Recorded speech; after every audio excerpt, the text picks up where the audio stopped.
네, 안녕하세요. 오늘은 저번 시간에 탄수화물에 이어서 오늘은 단백질에 대해서 알아보려고 합니다. 단백질은 우리 몸을 구성하는 필수 요소예요. 그래서 근육이랑 피부를 만들고 또 근육, 피부, 그리고 우리 몸을 보호하는 항체, 그리고 호르몬 등을 생성합니다. 근데 이게 부족하면 이제 약간 푸석푸석해지고 약간 탄력이 없어 보이죠. 그래서 세포 분열이 활발하게 일어나는 세포 분화가 막 활성화하는 임신했을 때 임산부들, 그리고 수유하시는 분들, 그리고 성장하는 친구들한테는 단백 섭취가 아주 중요합니다.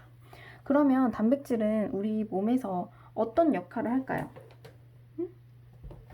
지우개. 어떤 역할을 할까요? 단백질은 일단 아까 말했듯이 이런 근육, 머리카락, 손톱, 발톱 뭐 이런 것들의 구성 성분이고요. 성장하고 몸을 유지시키는 데 굉장히 큰 도움을 줍니다. 그래서 단백질은 세 가지로 나눌 수 있는데, 첫 번째로 우리 몸의 구성 성분, 이게 아까 제가 처음에 말씀드린 부분이고, 그 다음 두 번째는 우리 몸의 균형을 유지해줘요. 우리 몸이 산성이 되면 이제 단백질은 염기성으로 균형을 맞춰주고, 우리 몸이 염기성이 되면 산성으로 균형을 맞춰주고, 이렇게 중화시키는 작용을 합니다. 그리고 영양소를 운반해요. 그래서 아무리 영양소를 좋은 거를 먹어도 단백질이 부족하면 영양소를 운반할 수 있는 단백질이 부족해지기 때문에 좋은 영양소와 그리고 적당량의 단백질을 드시는 것이 중요합니다. 그럼 단백질은 이렇게 두 가지로 나눌 수 있어요. 단백질은 우리가 학창 시절에 배웠죠. 완전 단백질과 불완전 단백질로 나뉩니다. 이 완전 단백질 같은 경우는 필수 아미노산, 이게 있는 단백질이 완전 단백질이에요. 그래서 여기에는 동물성 단백질이 있고, 그리고 콩 같은 대두 단백질이 여기에 속합니다. 그리고 불완전 단백질 같은 거는 불필수 아미노산, 그러니까 필수 아미노산이 없는 거예요. 여기에는 이제 식물성이 들어가죠. 그래서 그렇다면 우리 아미노산이 뭘까요? 우리 아미노산은 진짜 많이 들어봤잖아요. 이 아미노산 같은 경우는 단백질이 이제 우리가 단백질을 섭취하게 되면 우리 몸에 소화 효소들이 있죠. 그래서 단백질을 소화를 시킬 거 아니에요. 그러면 소화하는 과정에서 계속 소화가 되죠. 또 소화, 이렇게 또 소화가 되는데, 그 과정을 계속 거치다 보면 남는 게 바로 아미노산이에요. 그래서 아미노산은 되게 여러 가지 종류가 있는데, 이 중에서 우리 몸에서 만들 수 없는 아미노산이 있어요. 그게 바로 완전 단백질 필수 아미노산입니다. 그래서 동물성 아미노산이랑 동물성 단백질과 대두 단백질을 많이 드셔야 돼요.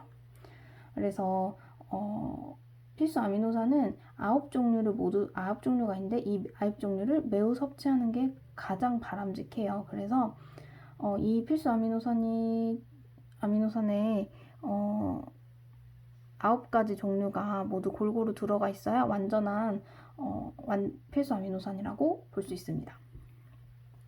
자, 그렇다면 우리가 이제 그러면 단백질을 섭취를 해야 되겠죠?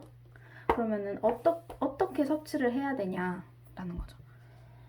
우리가 단백질도 이제 아까 뭐 동물성 뭐 이런 단백질들이 있듯이, 동물성, 식물성 뭐 이런 단백질들이 있듯이 다양한 식품에 단백질들이 들어있잖아요. 그러면은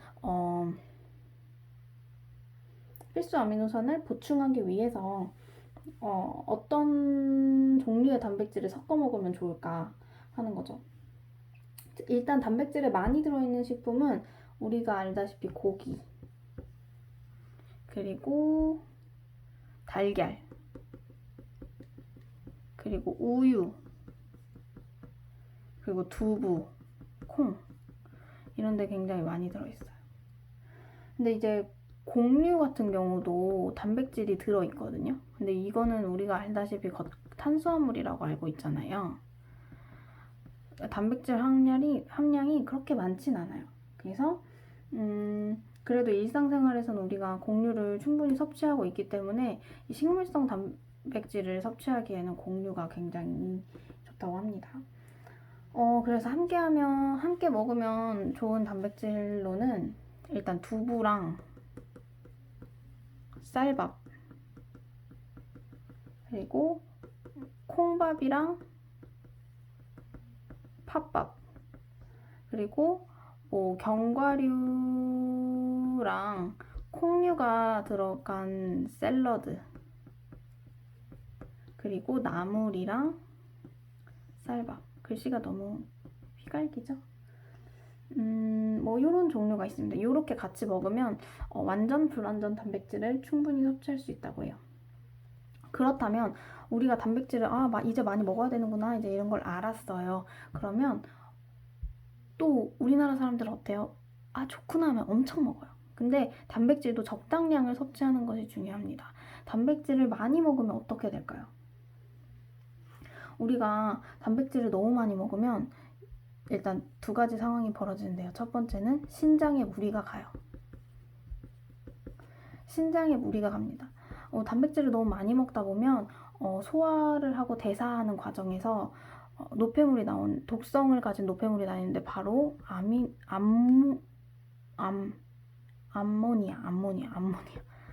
암모니아라는 독성이 나와요. 근데 이게 소변으로 배출이 되는데 이게 소변이잖아요. 그래서 소변으로 배출해야 하는데 단백질이 너무 많으면 소변으로 다 나오지 못할 수 있어요. 그렇기 때문에 신장에 무리가 가죠. 신장이 소변을 배출하게 도와주는 기관이기 때문에. 그리고 그렇기 때문에 신장이 안 좋으신 분들은 저단백질 식사를 꼭 하셔야 됩니다. 그리고 고단백질 식사하면 또 위험한 거는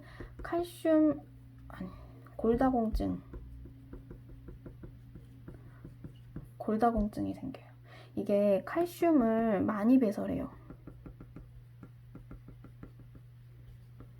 그래서 단백질 많이 먹으면 칼슘을 많이 배설하기 때문에 골다공증이 생길 위험이 높습니다. 그래서 주의하셔야 돼요. 그래서 적당량이 어느 정도냐면 자기 체중 1kg당 1g을 먹는 게 좋아요. 그리고 이제 근육질 몸매 막 이렇게 헬스 하시는 분들 단백질 많이 섭취하시잖아요. 근데 한꺼번에 막 많이 먹는 것보다 조금씩 자주 먹는 게 더 중요하다고 합니다. 그래서 우리는 동물성과 식물성을 이제 골고루 섞어 먹는 게 중요한데요. 성인 같은 경우는 동물성과 동물 1, 그리고 식물 1, 이렇게 먹는 게 좋고, 성장기 어린이나 청소년 같은 경우는 동물 3, 식물 2 이렇게 비율로 먹는 게 가장 안전하답니다. 그래서 보통 먹을 때는 가장 좋은 건 일단 우유 한 컵을 먹어요. 그리고 여기에다가 탁구공만한 닭고기나 소고기 한 장이나 달걀 하나랑 이것도 한 개예요. 그리고 생선 한 토막, 그리고 중간 크기 새우 3마리. 이 중에서 하나, 둘, 셋, 넷, 다섯. 이 5개 중에서 하나, 택 1 하셔서 우유 한 컵이랑 요거 중에 택 1 하셔서 같이 하루 3끼를 이렇게 먹으면 단백질을 충분하게 섭취할 수 있다고 합니다. 그리고 여기에다가 두분, 반모, 콩 이런 식물성 단백질을 곁들이면 권장량을 모두 채울 수 있다고 해요. 그래서 오늘은 이렇게 단백질 우리 몸을 또 구성하는 필수 영양소, 단백질에 대해서 알아보았습니다. 내일은 더 유익한 정보로 찾아올게요. 안녕!